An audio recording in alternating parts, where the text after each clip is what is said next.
हाय, hello, कसे आहात सगळे? मस्त मजेत ना? आय होप की तुम्ही मस्त आणि मजेतच असणार. तर आज आहे जॉयचा वाढदिवस माझ्या मुलाचा. तर आज मी घरी केक बनवला आहे, रसमलाई फ्लेवरचा, आणि मी केक शिकलेली आहे, त्यामुळे मी घरीच केक बनवला आहे. आणि दिसायला जेवढा छान आहे, टेस्टलासुद्धा भन्नाट झालेला आहे. तर छोटंसं सेलिब्रेशन आहे, घरच्याच घरी घरीच केक कट करायचं आणि मस्त घरीच जेवण बनवायचं.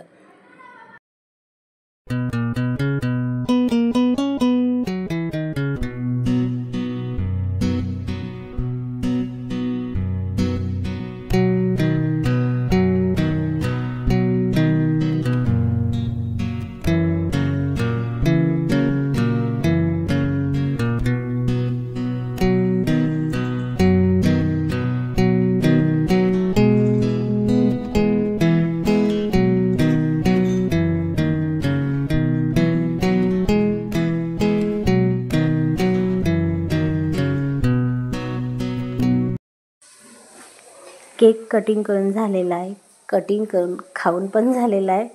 आणि आता मी जेवणाची तयारी करते. तर इथे मी चिकन सुक्का बनवणार आहे ड्रायमध्ये, आणि त्यासोबतच मी चिकन फ्राय राईस आहे, चिकन चिली आहे आणि चपाती. तर चिकन चिली आणि चिकन फ्राय राईस जॉयला खूप आवडतं, त्यामुळे म्हटलं बाहेरून ऑर्डर करण्यापेक्षा आपण घरीच बनवायचं, ह्या हिशोबाने मी जेवण करायला घेतलेलं आहे.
चिकन फ्राय राईस तयार झालेला आहे आणि जेवढा भारी दिसतो आहे, दिसायला तर भारीच आहे, पण त्यापेक्षा त्याची टेस्ट भन्नाट अशी आहे. खूप छान झालं आहे, जसं आपण बाहेरून आणतो ना तसं, सेम तसंच. नंतर मी आता हे चिकन चिली करते, म्हणजे कसं सगळे मी तयारी केली, जसं चपाती करून झाले, चिकन फ्राय राईस करून झालं आहे, आणि चिकन चिली म्हणजे कसं गरमागरम, चिकन चिली गरमागरमच छान लागतं, त्यामुळे मी चिकन चिली लास्ट करायला ठेवली होती. सो आय होप की तुम्ही हा व्हिडिओ पूर्ण बघितला असेल आणि तुम्हाला आवडला असेल तर नक्कीच लाईक करायला विसरू नका. भरपूर दिवसांनी लॉंग व्हिडिओ बनवला आहे मी, सो पुन्हा नक्कीच प्रयत्न करणार आहे, दुसरे व्हिडिओ येण्याचा प्रयत्न करणार आहे. तोपर्यंत बाय बाय.